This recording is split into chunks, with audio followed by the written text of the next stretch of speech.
Welcome back, everybody.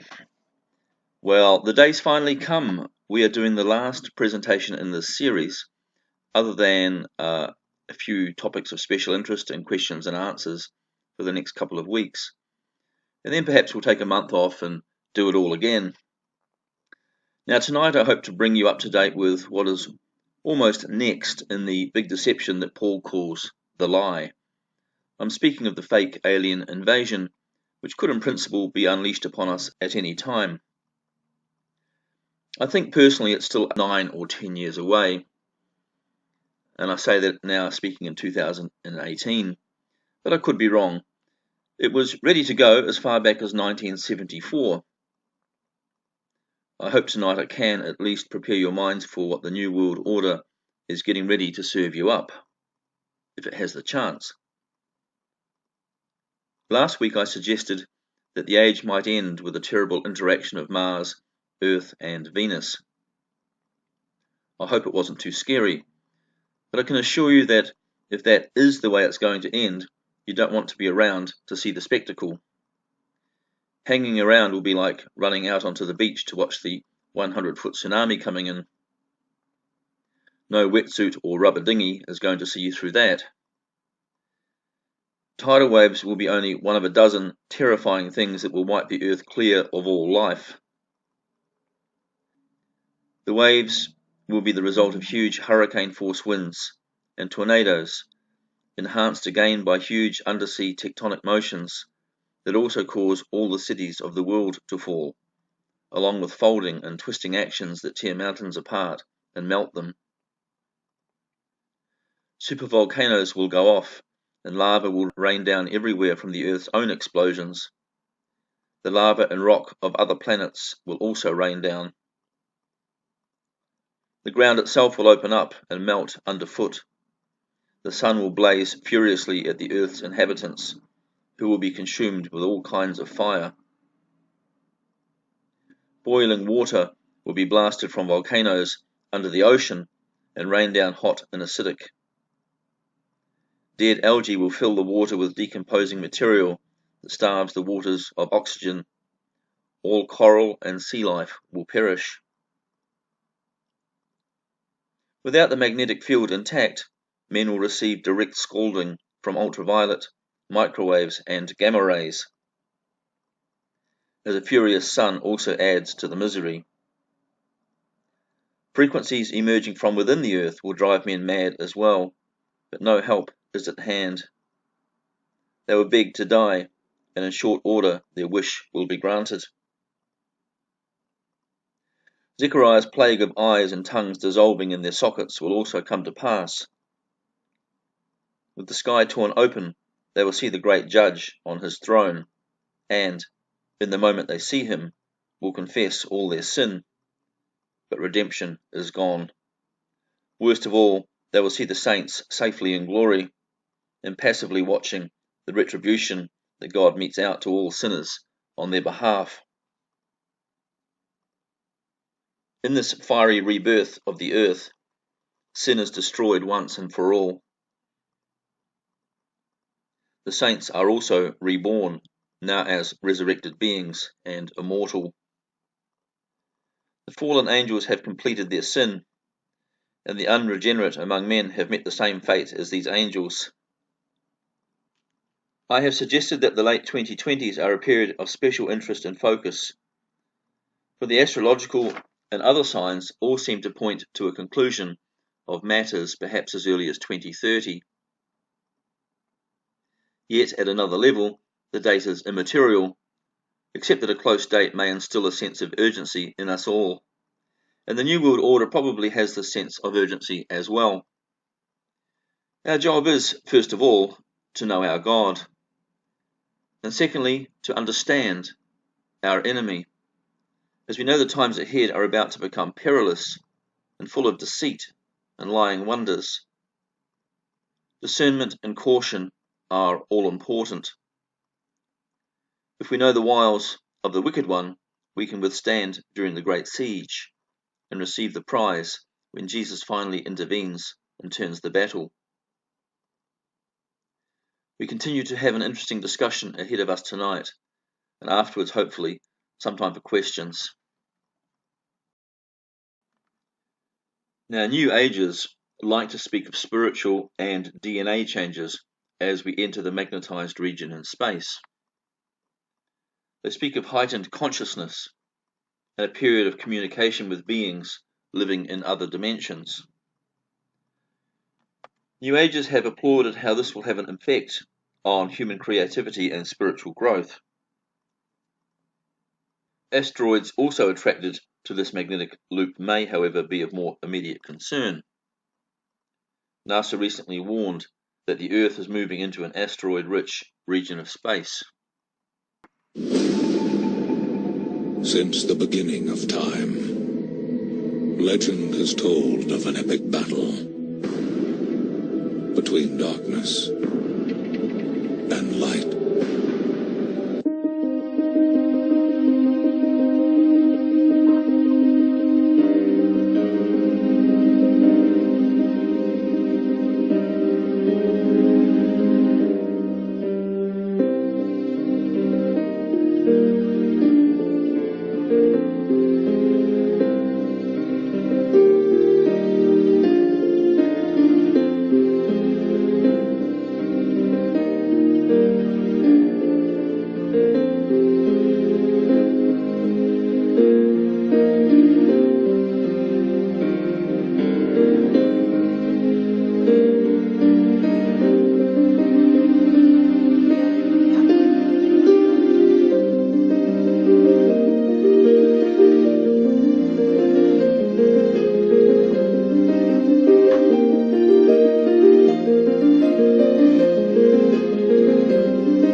This era of heightened magnetic activity may also be a time when exiled spirits are released for their final act. Once these exiled spirits are released, their mission will be very purposeful. They will try almost immediately to bring the human population under control through fear. It will be a time of every kind of lying vision. It will involve supposed communications from or attacks by aliens and UFOs. Werner von Braun, the German rocket specialist who designed the rockets for the moon missions, has warned since the 1950s that the last stage in the Great Deception would be the false alien threat. Now, 70 years of preparation have already gone into that deception. This terrifying alien attack, if it occurs, will be very realistic and overwhelming. The craft and the alien pilots have been manufactured already, and most are stored on the moon and elsewhere off-planet. Once they are improved upon, the earlier technology is leaked to the public as the latest high-tech inventions of regular industry, making certain corporations wealthy and making more money for the projects. Such technologies include fiber optics, miniaturized electronics, navigation devices, new alloys, etc. Only the engine designs are not passed on. Now, before the Apollo 11 mission went to the moon, reconnaissance flights around the moon had already discovered remnants of old structures on the moon, and also a few newer ones, such as a Nazi base. For fear of complications, setting the flag on the moon was filmed on Earth ahead of time, but its slight flapping led to claims that no mission had ever gone to the moon. But on the medical channel, which is the non-public one, Armstrong and Aldrin remarked on the fearsome appearance of the spacecraft that were parked around the rim of the crater, where the lunar module had descended onto the moon.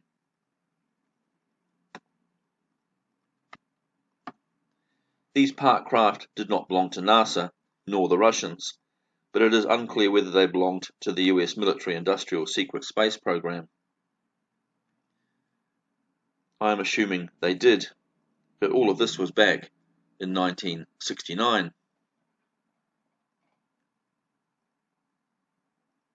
The alien attack scenario has been meticulously planned for 70 years now. The alien pilots were produced in underground facilities at Dulce Base in the US and at Pine Gap in Australia, which, by the way, is also largely an American base. The aliens are alien-looking biological entities, but with brain implants that keep them under nearly complete human control.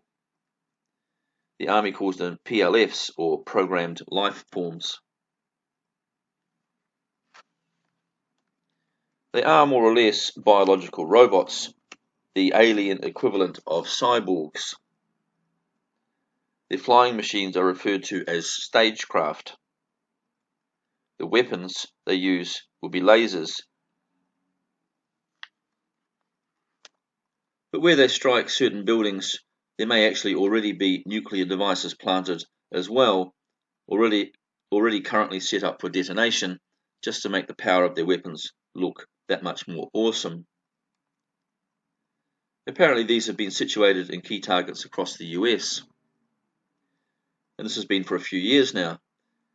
And this is part of an Israeli plan to blackmail the US government into pursuing its wars in the Middle East. The UFOs themselves will probably use lasers and concentrated energy beams to wreak their own form of havoc. It is hard for a Christian to hear, but Israel, as a modern political entity, is one of the main faces of the New World Order and Illuminati at the moment, hiding, as it were, in plain sight. Israel sees in the New World Order its eventual national salvation and, oddly, the true fulfillment of its messianic role. It adopts the policy that if the world opposing it is evil, then it can be evil also, and it can use that evil to control others until it achieves its own national goals. The Americans, about a decade ago, referred to this threat of approximately 100 hidden warheads as lost suitcase bombs, stolen from the United States during the Cold War. This way they can pretend they lost them and not that they were being held to ransom by the Israelis. But it was small nuclear devices that brought down the Twin Towers, space-based microwave lasers that pre-melted the metal structure to get it ready for this atomic demolition.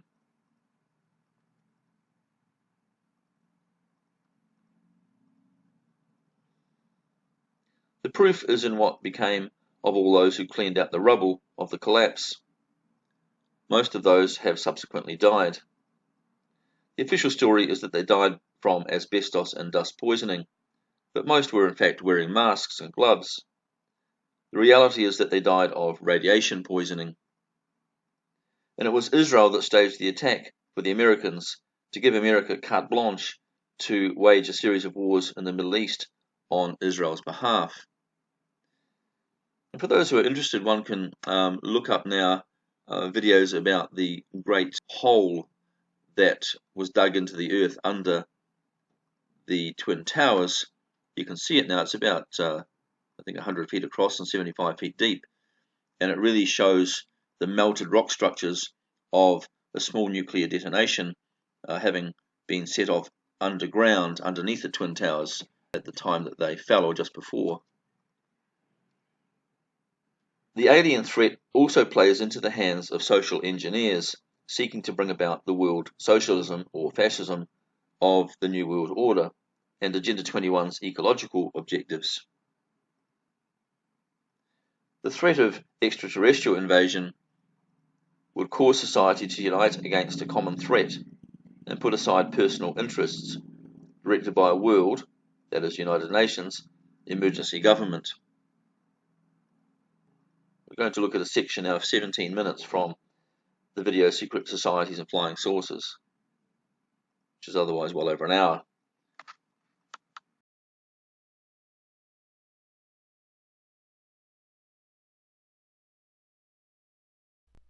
In 1917, Marxist John Dewey, father of modern public education in America, stated, "You can't make socialists out of individualists.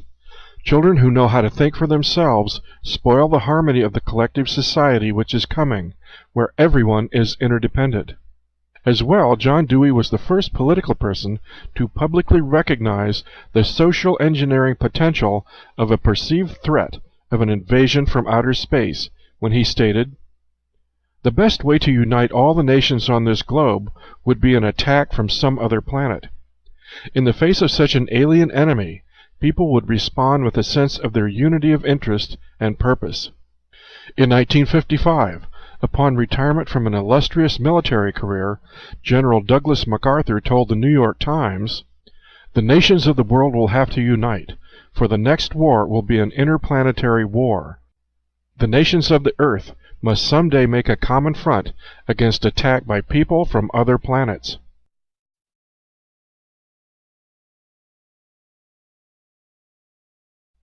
Decades later, President Ronald Reagan expressed a similar theme at the United Nations when he said, "In our obsession with antagonisms of the moment, we often forget how much unites all the members of humanity.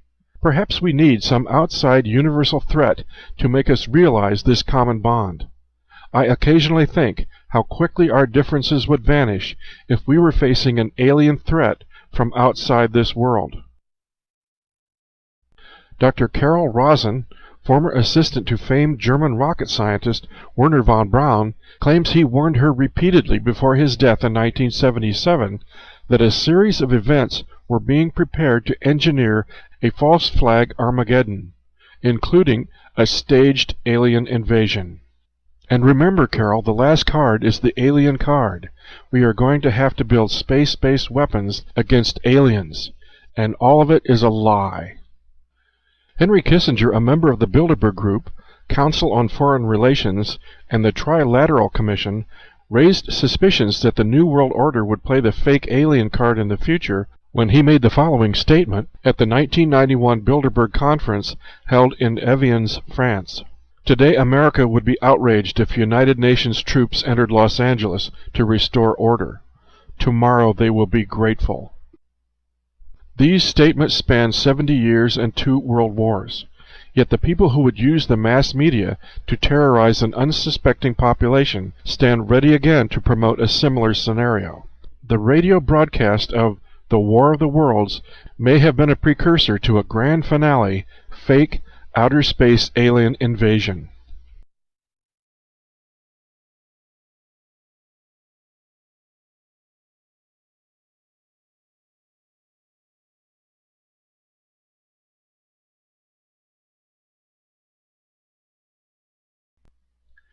Every year since their first 1954 meeting at the Bilderberg Hotel in the Netherlands, the secretive Bilderberg Group, comprising elite power brokers from Europe and North America, has met to discuss and influence the changing global political, economic, and social landscape.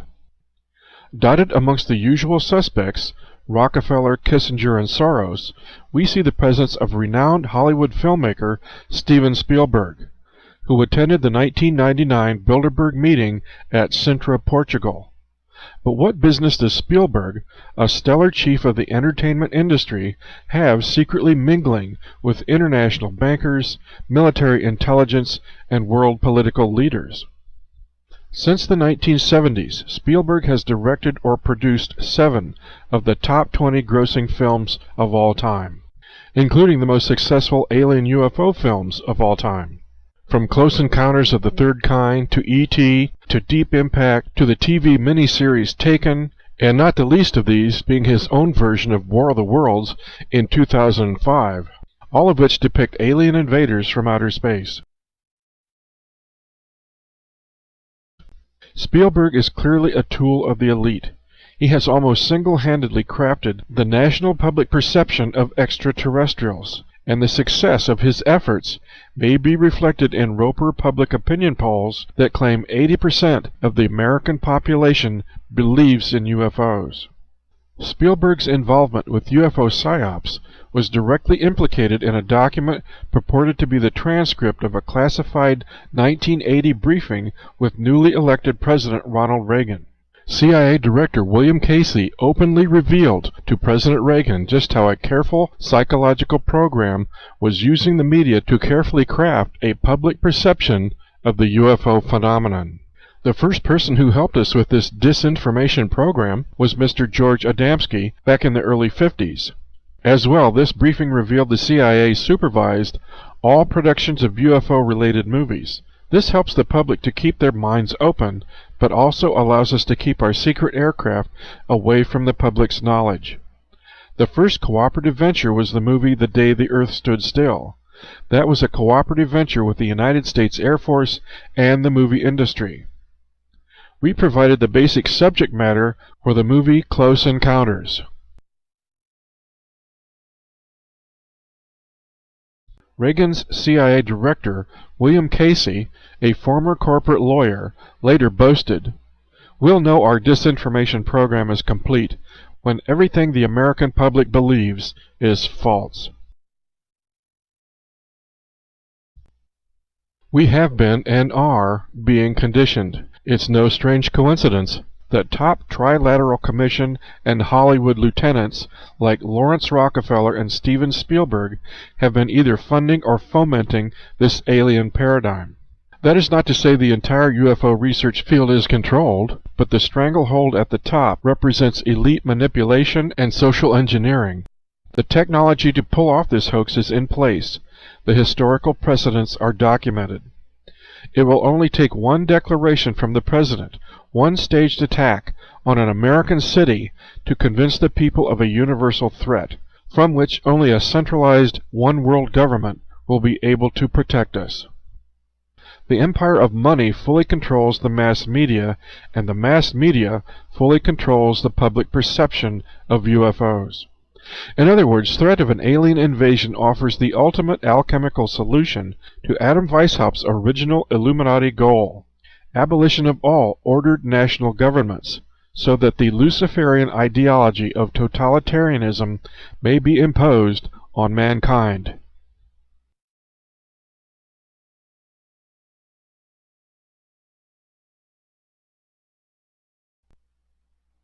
In 2011, National Geographic aired a television documentary entitled When Aliens Attack, which emphasized that the International Academy of Astronautics had developed a draft protocol for communicating with aliens, which was presented to the United Nations Committee on the Peaceful Uses of Outer Space in the year 2000.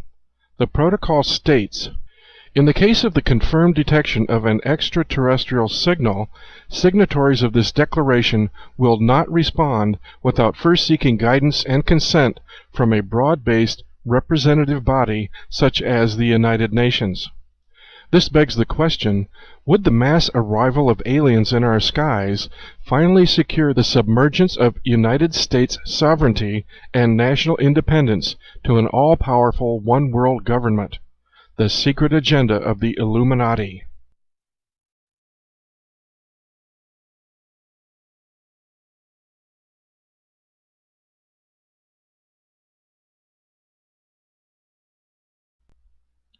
The fundamental psychological warfare perceptions embedded within the UFO phenomenon are: humanity is helpless, its technology is outclassed, it must submit to the guidance of an alien elite, a master race.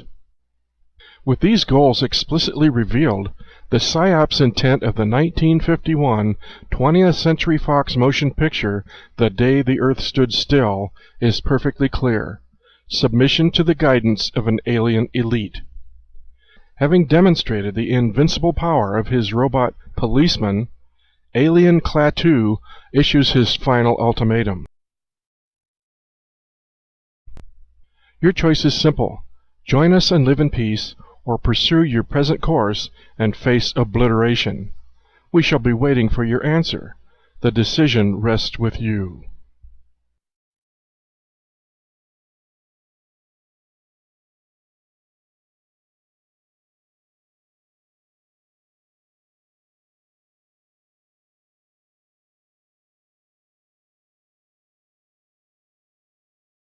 In 1958, Freemason and Texas Senator Lyndon Johnson issued this policy statement on the status of our nation's defense and the race for space. Control of space means control of the world. From space, the masters of infinity would have the power to control the Earth's weather, to cause drought and flood, to change the tides and raise the levels of the sea, to divert the Gulf Stream, and change temperate climates to frigid. There is something more important than the ultimate weapon, and that's the ultimate position. The position of total control over the Earth. That lies somewhere in outer space. Presently, based on extraordinary advances in geoengineering, a new generation of scalar weapons exist, whose deployment can easily be masked as acts of God. The new millennium culture of plausible deniability has secured the technological capacity to wage war by engaging weather phenomena, earthquakes, or solar events against an enemy or its population undetectably. With the vast secret resources and weapons technologies this culture of control now has at its disposal, it has become fully capable of destroying not just a city or a nation, but an entire planet.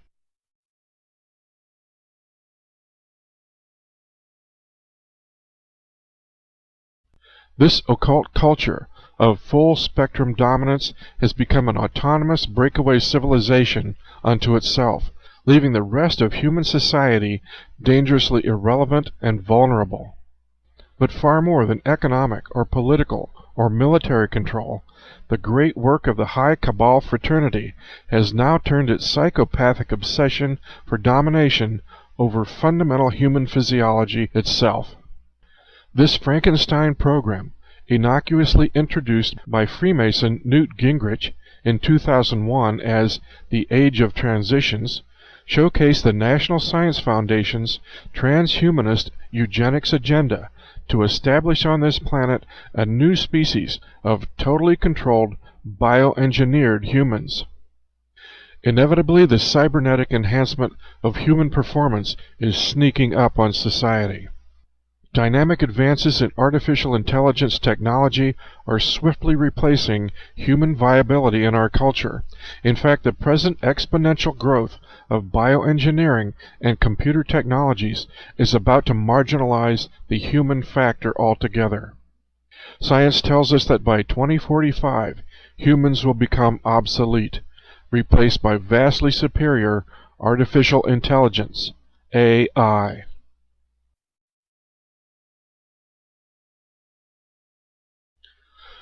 Chemtrails, degradation of the environment, GMOs, global warming, economic collapse, and transhumanism are blatant hallmarks that Adam Weishaupt's Novus Ordo Seclorum, the new order of the ages, is being fully engineered right before our eyes.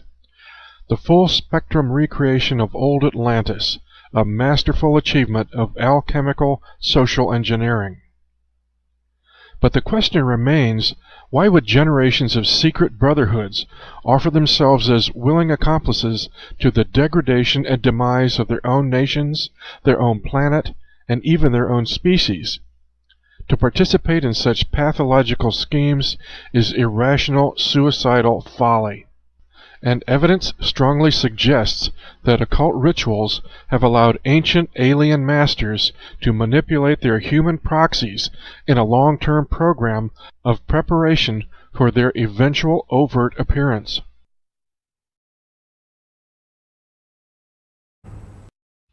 One of the clever tricks of social alchemy has been to convince the masses that the universe is an empty abyss, a lifeless vacuum wherein our feeble conscious thoughts are utterly powerless and ephemeral. Both of these ideas are manifest lies. The universe is truly an ocean of awesome latent energy. The materia prima in which we exist is the very source of our existence, and this medium can be influenced and molded by human thought. This is the great secret that has been jealously guarded by occult fraternities all down through history, so that a handful of hermetic practitioners can fully hoard this awesome power unto themselves. The alchemy they understand and wield is collective intent, focused and magnified through ritual ceremony. In turn, this focused intent acts upon the medium and then manifests as physical reality. And in truth, this medium can be accessed by anyone at any time. But until the mass population awakens from the mesmerizing sorcery that keeps them powerless, they will never liberate themselves from the clutches of the ancient occult tyranny that has strangled humanity for so very many centuries. But to remain entranced, they likely risk the same doom as did that other Atlantis so very, very long ago.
There is a group that has malice aforethought and has planned to launch these assets in a way that would look like 100% like an attack on our planet or on human assets, calling it alien when it's being run by people.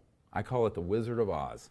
So you have these guys, you know, it's like the Wizard of Oz, remember at the end, they pull the curtain back and there's this old crudmudgeon pulling all the levers, scaring the hell out of Dorothy. And I call it the Wizard of Oz effect. But it's very sophisticated, and we should not underestimate their capacity. Back some years ago, I hosted in Washington, prior to the National Press Club event in 2001, a private briefing for Congress that was at the Westin Hotel in Georgetown. And there were a number of people there and chairmen of committees. And Edgar Mitchell was there as my guest. He's passed on now. And one of the gentlemen who was there was a man who had been on an interagency committee in 1974. Now this is 42 years ago. And the testimony he was going to provide to those members of Congress and other people, there was a science advisor for Vice President Al Gore there, all kinds of folks, was that we had this capability I'm telling you about today in November of 2016, and that all they would have to do is push a button, boom, and the entire event would roll out. And he said everyone on planet Earth would be fooled. Now, if I had heard that only from one person, I would have discounted it as madness. I've heard it from one person after another, after another, after another, after another, on a granular level. And now we have an Air Force Office of Special Investigations counterintelligence officer confirming the false flag operations. But he would not discuss, he says, that's still very secret. That's very secret. I can't talk about that. We have it on camera jumping out of his skin because I asked the question in a way that he understood. Do you know about the deceptive INWs and the false INWs? No one else running the cameras knew what that term meant. He did. This is in the film. Now, what happens then when you have a black operation that is so secretive that they could pull off a stunt like this? It means they could stampede the entire world into an Independence Day, like the movie, event. Has this already been beta tested? Yes. So they beta tested and have been testing on the public sightings that are man-made UFOs, often piggybacking on sightings of actual ET craft so that people are confused, don't have any discernment. They've also been involved in using first the stagecraft of little people, and I mean no offense to short people. I know sometimes people get prickly when I talk about this, I'm 6'4", but special operations folks who are under 5 feet and with certain makeup and masks on these anti-gravities who would go then and abduct people. So there have been abduction squads, which are also confirmed by this Air Force intelligence officer, that have been operative for decades. And when it has suited the intelligence community, they have engaged in human abductions that 100% fool those poor victims who really think they were abducted by an ET. And they weren't, but it sure looks like it. Now there are two modalities used here. The aircraft itself, which is an anti-grav. The stagecraft initially were special operations personnel who now they have robotic ones that look actually like certain species of ETs, extraterrestrial biological entities in the EBINs. But they're man-made. I know several people who've worked on making these creatures, and they've been called programmed life forms. But they have integrated circuits in their neural complex. They're 100% man-made. But they would absolutely fool 99.999999 to out to 100 decimal points. Anyone in the public that it was extraterrestrial. Those are fully operational, have been for decades. The early ones were these more clumsy attempts. It's also done in association with electromagnetic weapon systems that alter awareness, can make you black out, and also certain chemicals, drugs, canisters that will be thrown, and the person will then pass out, have no memory of what happened, and then awaken with this other event happen, having been abducted by an extraterrestrial. A lot of people have said, oh, Dr. Greer says no one's ever been abducted. I said, yeah, they have. And they attempted to abduct me out of my hotel room at the St. Moritz Hotel in July of 1994 when I met with Prince Hans Adam von Liechtenstein. So I'm one of those victims. I know what they're capable of. The difference with me is that I knew what it was. Now this gets more complex. And we haven't scratched the surface. And I don't know how disturbed you are yet, but it's going to get worse. Take a deep breath. So in 1989, there was a guy named Mikhail Gorbachev, who was head of the Soviet Union. And then during that period of the Bush era, President Bush, George H.W. Bush, not W, but George H.W., elder, who had been CIA director. And he was a mid-level person on this MAGIC committee, Majority Intelligence Committee, or Majestic. And he and Gorbachev and Perez de Cuellar, who is the Secretary General of the United Nations, and others were planning to disclose that we weren't alone in an event, a disclosure event. In November of 1989,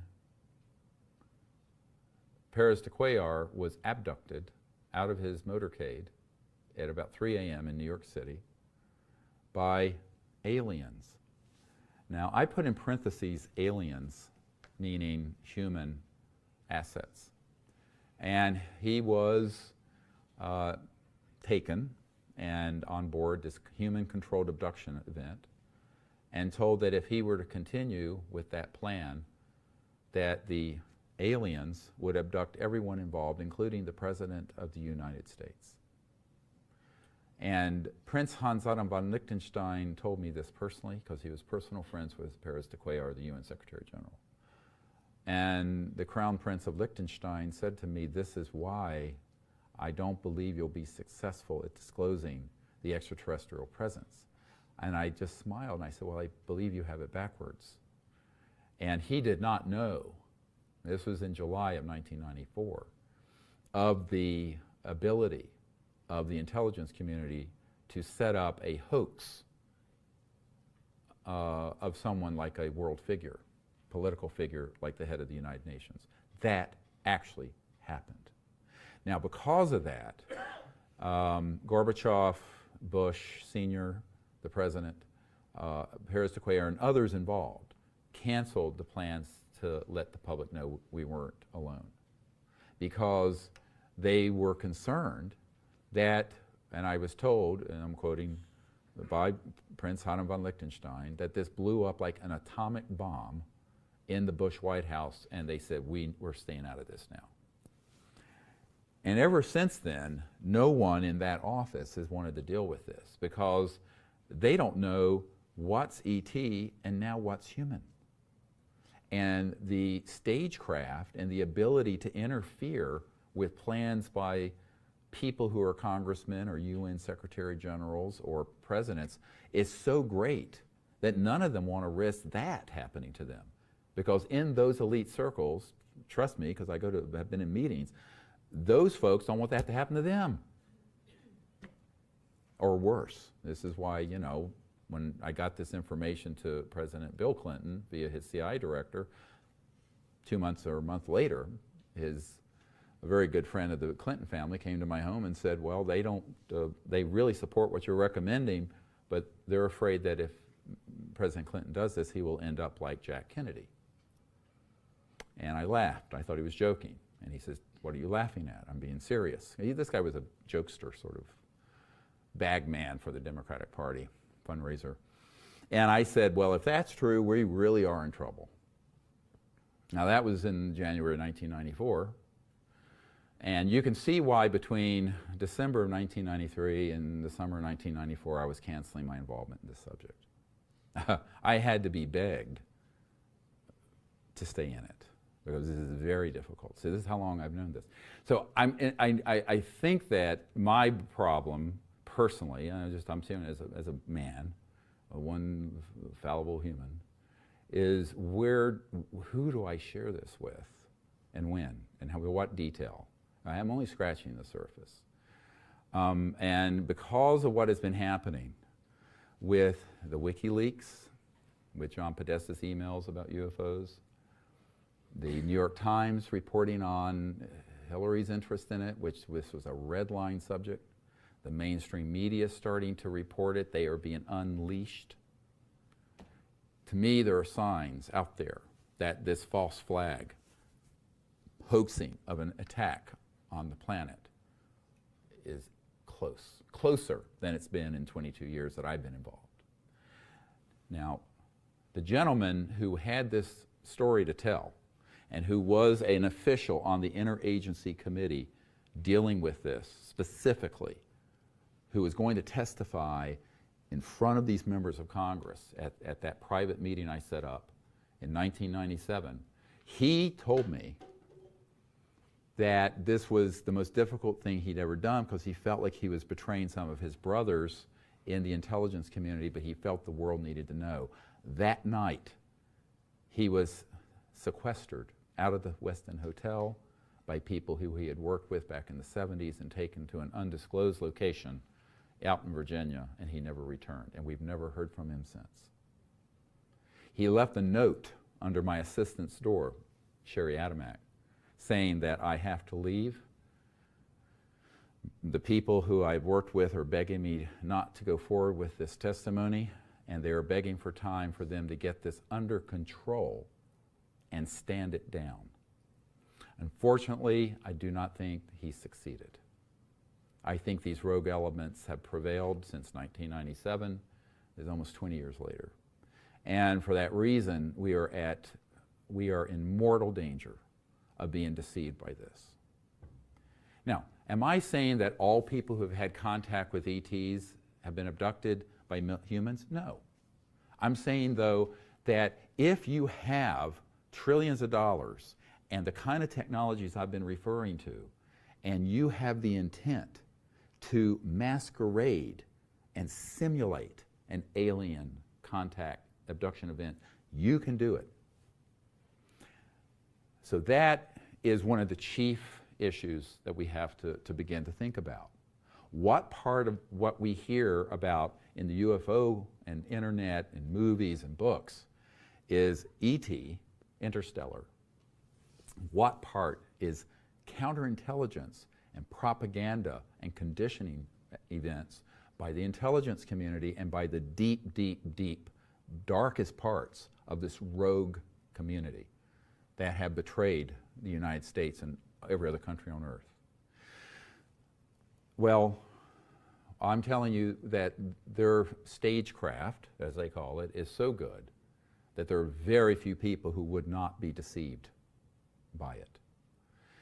Which means that we have to approach every account we hear, every event that happens, with extraordinary, scrupulous skepticism. And we are not being skeptical enough.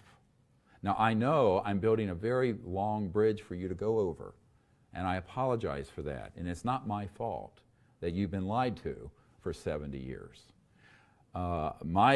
As I was preparing to come here, my sort of gut check on this is that what is the right thing for me to do?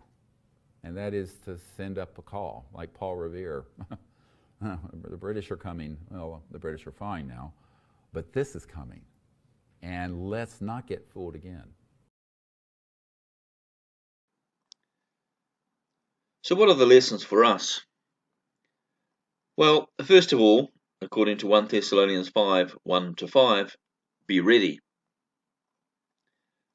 We know that in the times of great trouble, in many cases anyway, heaven will come down to us in our need. It's going to supply all necessary spiritual power to overcome the enemy, according to Revelation 12. Although we do know there is going to be martyrdom as well. But I think God will preserve preferentially those who are out busy sharing the gospel, because that's why the church is there in those last few years.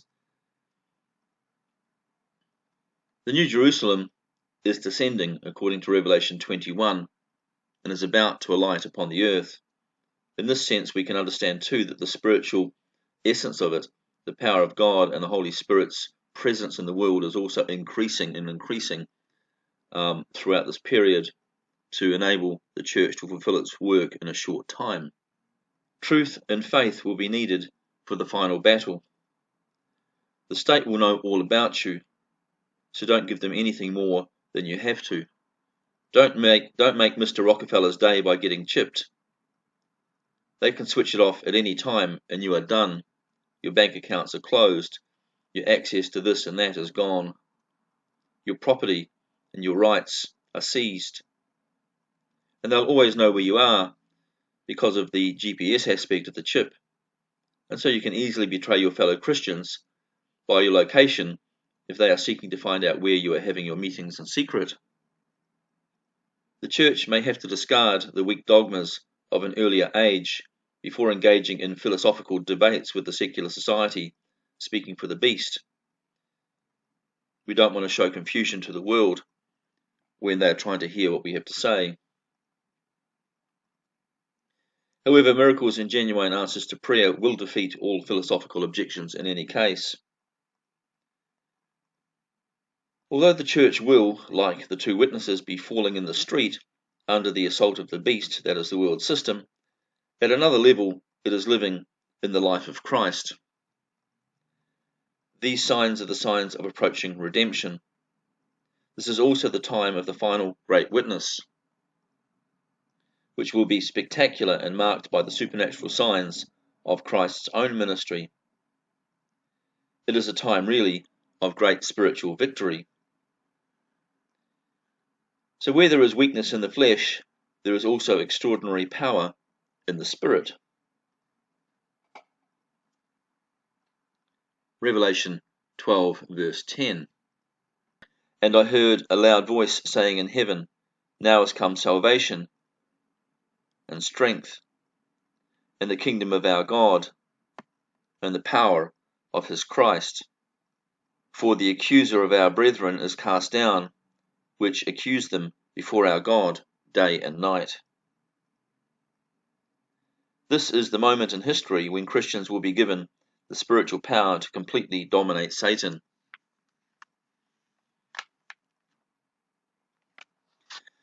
Now, this time God, of course, is going to just release his spirit and spiritual manifestation in the world. And unfortunately, it also is going to give place to false miracles for the opposite camp. And that's for people to decide which set of miracles they want to believe. But there will be miraculous workings in these days. In casting the dragon out of heaven, God has refused to listen any longer to Satan's words against his saints.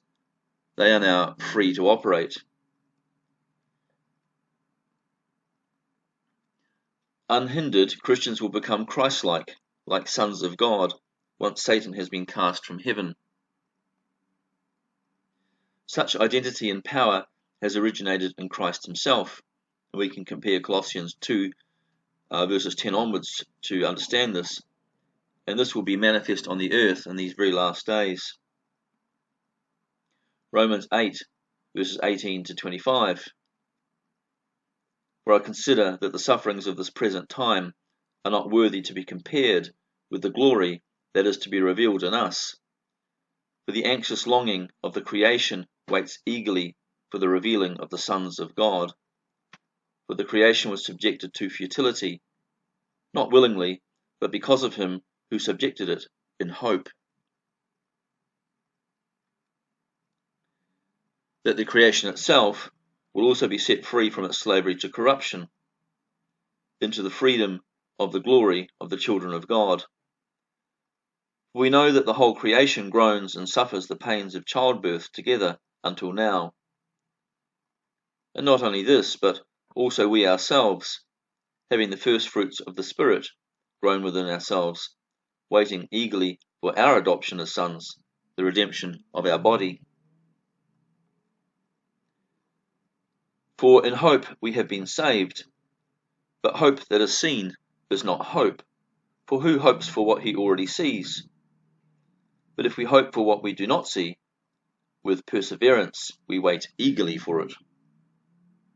And this, in a way, is a justification for why there will be a long period of patience and suffering before redemption finally arrives. This is to help us through that time of trouble. Now, Christian testimony will continue right to the end of the age, even if the church is being decimated or driven into hiding and starvation in many areas.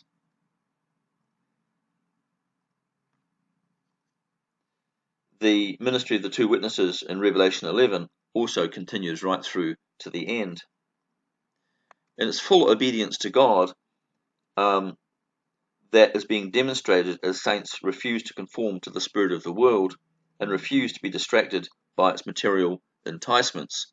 And so we can understand that in these days there are men becoming very wealthy very easily as well, and saints are going to be tested to make sure they don't actually devote their energies to that, but instead to the gospel. Matthew 6:24. Now, as Christ's appearing for judgment draws near, there are choices therefore to be made.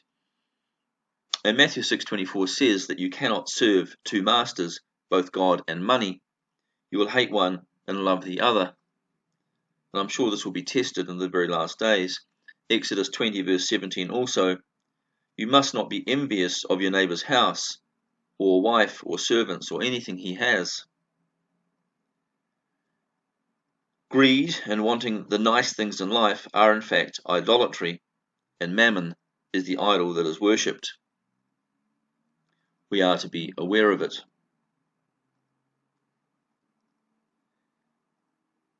Now, in Ephesians 5:5, the kingdom of God will never belong to anyone who is impure or greedy. So it's not just impurity and which mostly refers to sexuality, or it's no longer, sorry, the kingdom of God will never belong to anyone who is impure or greedy.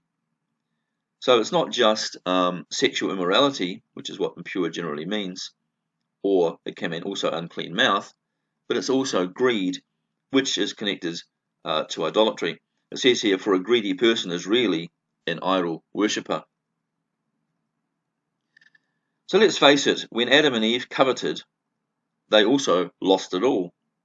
They were in their own way greedy too, to have the knowledge that was forbidden to them. So what sort of preparation can the saint make for Christ's coming? Well, first of all, he must train himself to be obedient to Christ, and he must follow whatever prompting the Holy Spirit has placed in his heart. John 14:23. Anyone who loves me will obey my teaching. My Father will love them, and we will come to them and make our home with them. Philippians 2:8. He, that is Jesus, humbled himself by becoming obedient to death, even death on a cross. We should also be holy, just as he is. Saints must be completely holy in the last days. 1 Corinthians 3:16-17. Do you not know that you are the temple of God, and that the Spirit of God dwells in you? If anyone defiles the temple of God, God will destroy him, for the temple of God is holy, which temple you are.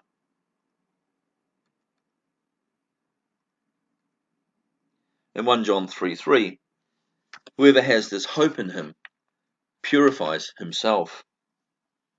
It's quite clear the message is quite repetitive, that the saints may be saved by grace, and it's not in their works that they are saved, but in their life they must be holy and pure, because everybody's looking at them. And in a way, this is what sets them apart from the world, the purity of their lives. We should not defile our own body, that is, the temple that God has given us, as this is both self-destructive and conducive to illness. Now, what sort of signs of the end are we looking for? What about the sign given to a South American tribe? A South American tribe has an object given to them by who they call sky people centuries ago. The sky people said that it should be kept clean, and that when it hums like thousands of swarms of bees, they will return, said the sky people. And apparently it did start humming softly in 1978. Now, on the topic of incoming planets, we can say the following. We're picking up a little bit here from last week. There is a red dwarf star called Gliese 229b, and this may actually be something that's revolving around our own sun as part of a binary or maybe even three-star system. Perhaps this planet has, perhaps the star has planets around it also, which and it may pass close to our own solar system if it comes into perihelion or approaches that around our own sun. Now, I'm not too sure how far away it is, but it's not that far away. It's said that a planet has been detected coming in on an orbit set at about 30 degrees to the ecliptic, more or less behind the South Pole at the moment. Its motion upward into the plane of the ecliptic as it heads for the Sun is exerting a downward force on some of the planets as it passes underneath. Now, this planet is deflecting asteroids so that they are angling their way across the orbits of the planets. There is also a threefold increase in the amount of galactic dust at the moment. The magnetic field of this planet is affecting the Sun. The last sunspot cycle was curiously quiet, when it was expected otherwise to be quite strong. Now, the current sunspot cycle is quite active.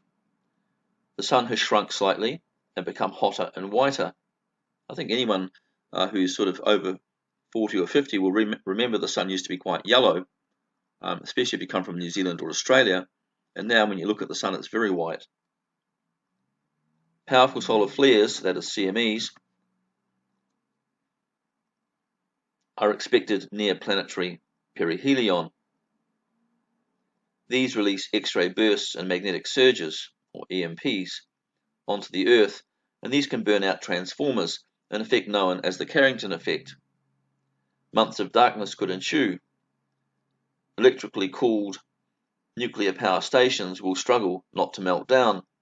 China and India have ordered so many private generators at the moment that the waiting list in the US is already over 3 years. Other systems for producing heat and energy will be needed. This massive order from China and India may indicate that they know something that we don't. Anyway, solar sunspot activity at the moment is the highest it has been in about 8,000 years, according to those who know. Although records only go back, I believe, to around about 1600, but I guess they have some ancient scripts to go from as well. The powers of heaven will be moved according to Jesus. At the same time, earthquakes and power outages will hit. Drought, famine, and hunger will hit. Cannibalism will be seen. Government will declare martial law and seize the chance to put the New World Order in place. Persecution will start. The mark of the beast will be instituted in some countries as a physical ID tag. Vatican astronomers are doing all of their searching in the infrared, which means the object that they're interested in is a cool red object. Apparently, the object is currently observable in the infrared in the constellation Scorpius. The secret deep space satellite called SILO, S-I-L-O, built at Area 51 with an EMP drive, was sent out to approach Planet X in the early 1990s. And its mission was to beam back its images to an Alaskan radio telescope and to the Graham Observatory, which is trying to image the object using its Lucifer telescope. The CIA's Keyhole 12 telescope, also operating in the mid-1990s, also reported seeing a huge red object in the infrared. The Vatican is keeping the date of the arrival secret, but unofficially it is between 2015 and 2025. And of course, I mentioned in one of our earlier studies that those who study the pyramids believe there may well be a message encoded that there is something coming into the system close to the Earth in 2022, but we'll have to see. Probably suiting our apocalyptic understanding of things and the dates we've provided so far, it may be that a date around about 2025, 2026 might fit better. Anyway, are there any signs of active preparation by governments? Well, Russia is continuing with a project of constructing underground bunkers, as is China. Most people are interpreting this as some sort of preparation for a nuclear war, but perhaps there are other reasons. The Chinese have also built about 300 high-rises above ground without inhabitant, claiming they just built them to keep people employed.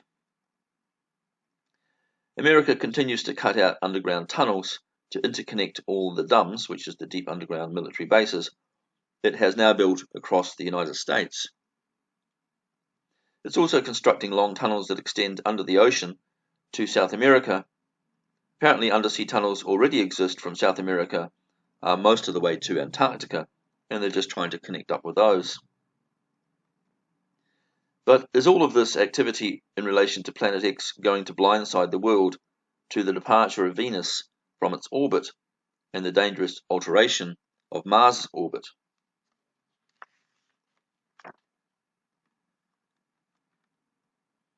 Now, it may be that this whole Planet X thing is a great diversion, and that what God has planned he's going to sneak up on the world with while they're looking at something else. Now let's finish up today with a 2-minute video and a newspaper article. The Inuit say the sun is in the wrong place.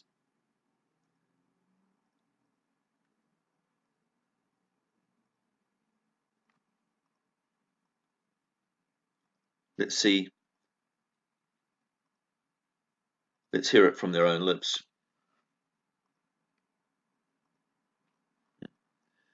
The Inuit say the sun is in the wrong place. And in another article we find out that the moon's orbit apparently is becoming too elongated. There is a change going on in its orbit. So let's look at these videos.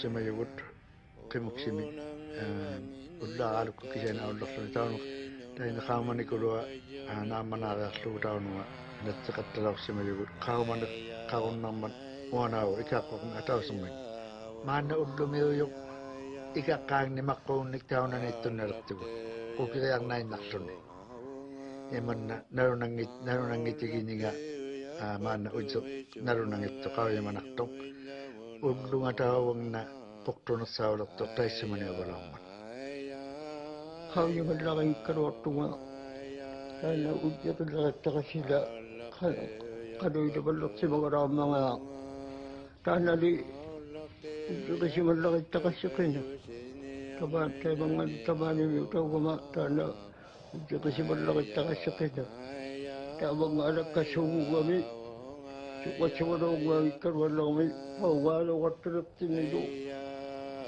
kisiani taiba qijjalukpaluqsimalummaga taananunavun taiba ubbaruni kaunga tappauga ubukpaluqsimalungan ubukpaluqsimalummagaluni tappauga pakippaluqsimalummaga taananunavun isumagiqattaqakku taiba taggataana uqausiqiyumallaqi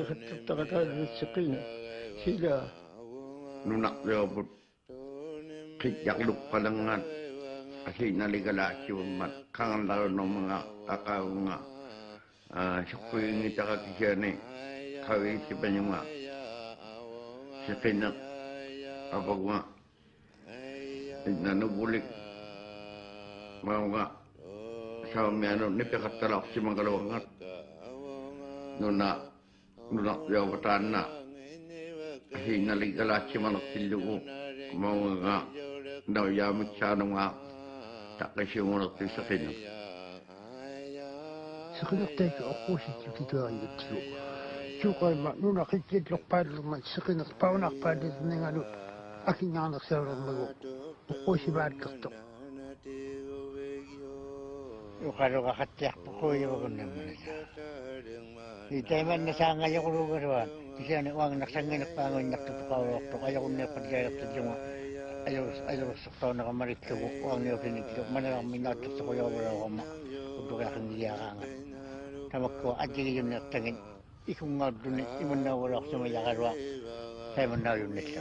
Amma ang wala ko sa mga migat amang marulak sa marulak ko tamak ko udlo yan amma kanoy liwat sa malagat lutin. Sila kanoy liwat ila nuna kanoy liwat sa malagat. Saya mana udah sudah iman aja ngawadat ini abung ngordu ini iman dapat dua saya kalau iman aja kayak ngarak sebut jauh ngordu ini itu anu kita mangak pada kulit ini anu Wang dia ketia untuk tuaro sama itu kau dunia di kisu yak tuhayo yung nama sahabat tu ni ambil abang sahabat mengatin ni anu kaya aro tu ni tayo na anu kaya yung itu aro sama yung tahan na tawag na mana anu sangi yung aro magaw yung narak tu ni tawag na tu iman na sila ko yung doon ito wang niyo aji pa do aro.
observers of astronomy consider Nibiru or Planet X to be the most talked about space news in 2017. The story got a big jolt of attention recently when a Brazilian politician named Telmario Motta pointed out in a statement that according to one of the people he represents, Nibiru could be causing a massive cataclysm upon our planet Earth as soon as October of 2017. He asked for further investigation into Planet X, while claiming NASA is well aware of an impending cataclysm. In October of 2016, Space.com reported that according to astronomer Mike Brown, the so-called Planet 9, which we refer to as Nibiru, would be found within 16 months, which would put the planet on track to be discovered no later than the end of this coming winter. What is so interesting about the mention of Planet 9 is that astronomers have claimed that its existence would help to explain almost everything we don't understand about our solar system. The mysteries of our solar system solved by the existence of such a monster, such as the tilt of the sun. Coincidentally, the nickname given for Planet 9 is the Perturber. Astronomy magazine posed the question of whether Planet 9 was responsible for the tilt of the sun. They posed the question of why Planet 9 has such a powerful effect on the sun and the solar system. It is true that we do not know everything there is to know about our solar system. We know there are gatekeepers who are keeping pertinent information from the general public. There are far too many ancient and modern mysteries, such as Stonehenge, ancient petroglyphs, crop circles, and the pyramids, that prove we still know very little in 2017, despite the technologies of today. There are potentially hazardous asteroids that are capable of wiping out entire countries. Experts warned that they might not be able to detect massive space rocks that could be hidden until it is too late. Earth's orbit passes through the region of hazardous space rocks every few years, and experts believe that we are drawing closer to it, thus posing a great risk for an asteroid strike at any given moment. These space rocks would dwarf the meteor that blasted over Russia in 2013. Such collisions with the Earth go beyond catastrophic, with some NASA scientists even believing that a planet that was once situated between Mars and Jupiter was obliterated by a collision with a huge space rock, thus creating the asteroid belt. If the theory of a Planet 9 in our solar system is quickly becoming more evident, then all of the other theories that exist today will not matter. Whether or not Planet 9 would bring with it a pole shift for Earth is way out of our current knowledge and control, but it is always best to prepare for any situation that will arise. The theory behind pole shifts is that the axis of rotation of the Earth will change from its present location. In other words, the North and South poles could shift from where they are now. This polar shift would negatively affect all life on Earth through massive climate change. This can, of course, happen, and it wouldn't be the first time. Here are a few possibilities on how a polar shift could occur. An asteroid or comet hitting the Earth at the right angle, so that the lithosphere or outer crust shifts underneath. On Earth, the lithosphere includes the crust and the uppermost mantle. Beneath is a weaker, hotter layer that moves independent of the mantle. An asteroid or comet collision with Earth causes the entire planet to shift its axis of rotation. An unusually magnet celestial object passing close enough to the Earth to temporarily reorient the magnetic field, which then drags the lithosphere about a new axis of rotation, as in the case of a Planet X object. The Earth's magnetic field could eventually get to zero through a reduced or lack of rotation of the Earth.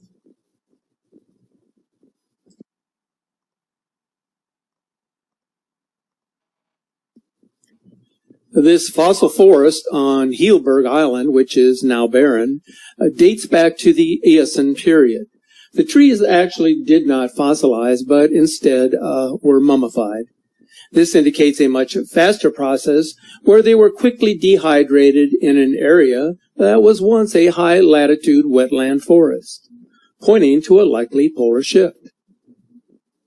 The most probable scenario, according to science, for a major change in the poles is a geomagnetic reversal. This means the Earth's magnetic field reverses or interchanges, switching the north and south magnet poles. This type of reversal has happened many times, with the most recent one thought to be about 3,500 years ago.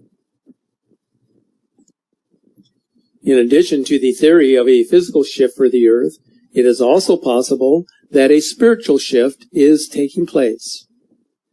The Maya spoke of this spiritual shift in their teachings and interpretations, a shift to a higher level of consciousness for the world. So the rotation of the Earth could be affected by a pull from the galactic center, a center that we are moving much closer to than we have been in the last 26,000 years. So what do the Maya foresee for the remainder of 2017? Our cosmic journey will take us to the other side of the Milky Way, which could affect our sun and planet magnetically. The magnetic pull from the galactic center could slow our rotation to zero before it starts up again, possibly in the opposite direction.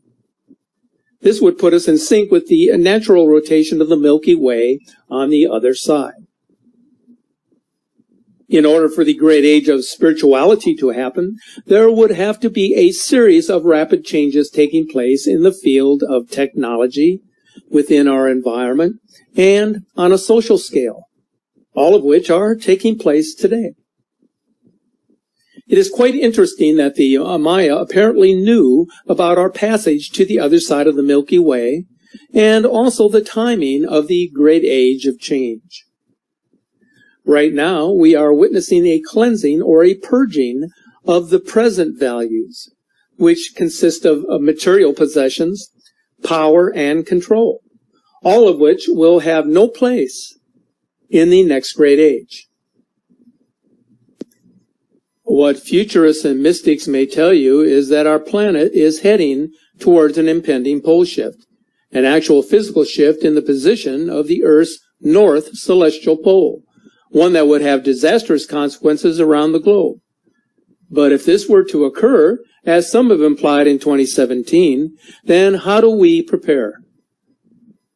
We cannot control the events that happen on a daily basis, but we can control how we react to these events.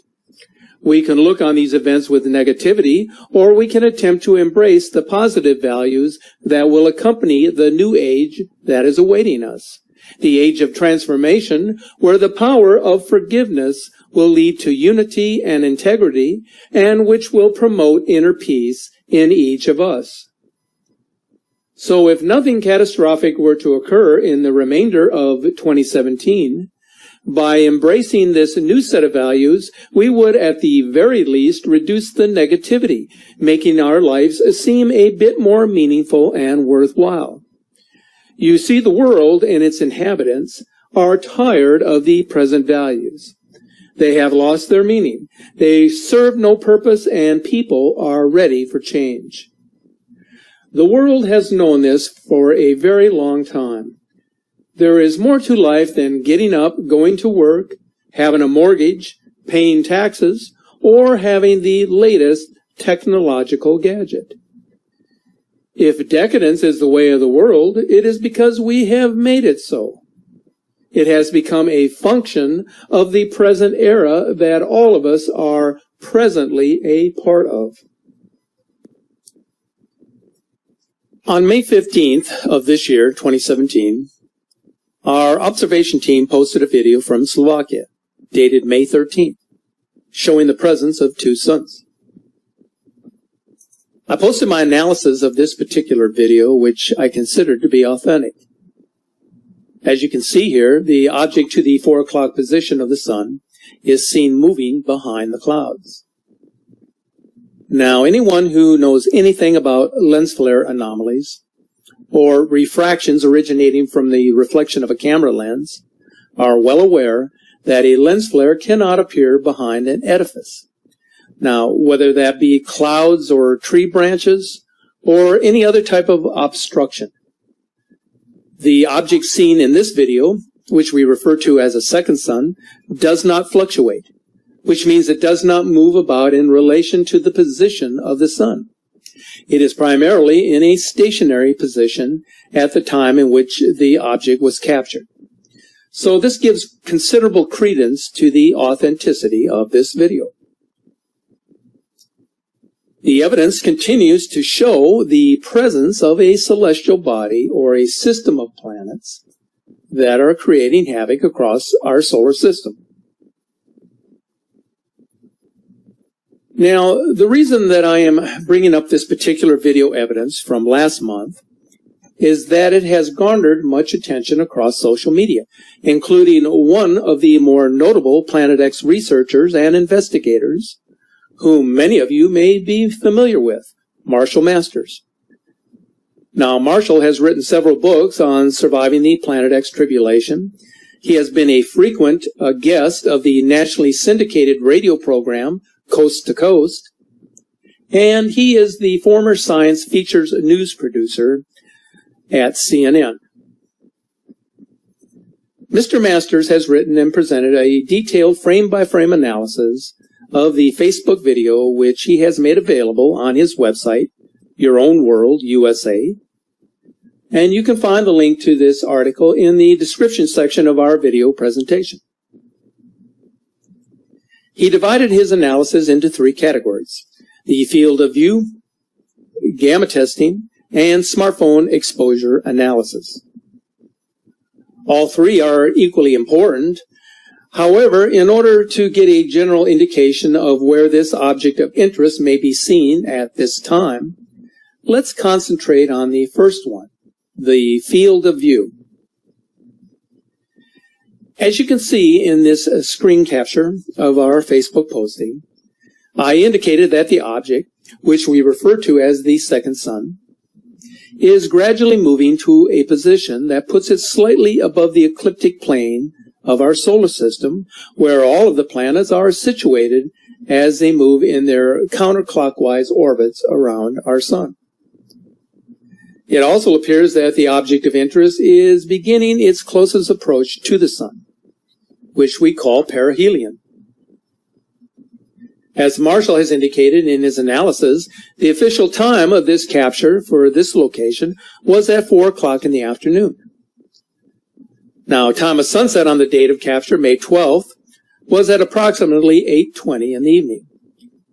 This would make the timing of this video capture rather unusual, in that most observations up until this time have been either at sunset or during sunrise.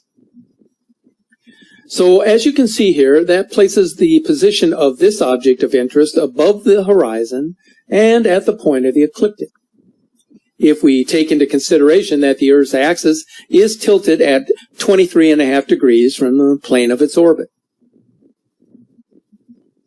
The object of interest is labeled in this frame so that you can see its relative position to the planets on the ecliptic plane. According to the observational sky charts, both Venus and Mercury are well below the Sun and not in our field of view. So although the point of view of the observer relative to the Sun would place the object of interest at the 4 o'clock position, the actual location would be relative to the ecliptic. It therefore places the object slightly above the ecliptic at the 2 o'clock position relative to the Sun. This is quite frankly disturbing from one very interesting reason. For some time now, most observations of the incoming object or system of objects, depending on what we are observing at any particular time, would place their position somewhere behind the sun, as its presence was primarily observable during either sunrise or during sunset. Since his video observations were this particular video were made several hours before sunset on May 12th, an astute observer of this phenomena would have to consider the probability that this object of interest is nearing the point of perihelion, its closest approach to the sun. If the analysis is correct, then the celestial body, which is just one of several that are accompanying this binary system, will eventually move into a position that will place it squarely between us and the sun, thus leading to the 3 days of darkness that so many have spoke of both in Scripture and in prophecy. There is one more very important aspect of the analysis that Mr. Masters conducted. In his gamma testing, he experienced in accurate detail the difference between a real entity and a lens flare refraction. As you can see here, there are two distinctly bright sources of light present in the video frame, the second sun appearing behind the cloud, whereas the faint green object is appearing in front of the tree branches, this being a lens flare. In the next frame, the gamma is reduced by 50%. The hot objects are persistent, but the green object is beginning to fade. By the time the gamma is reduced by 75%, the green object is gone. Finally, when the gamma is reduced by 90%, all that remains is the two objects in the sky. Everything else has turned to dark. Marshall Masters' video frame analysis clearly indicates that the object of interest is a celestial body in space. It is not an anomaly or an aberration. Most importantly, his analysis confirms what we have been saying all along. There is something perturbing the natural rhythm of our solar system, and this has been happening for quite some time now. We have been seeing the effects of this perturber here on Earth in the way of extreme climate change and in the way of significant Earth changes, all of which are contributing to an extended tilt of the Earth's axis towards the magnetic influence of this great perturber. I would like to thank Marshall Masters for his recognition of our work on this subject and his contributions in our effort to inform the general public.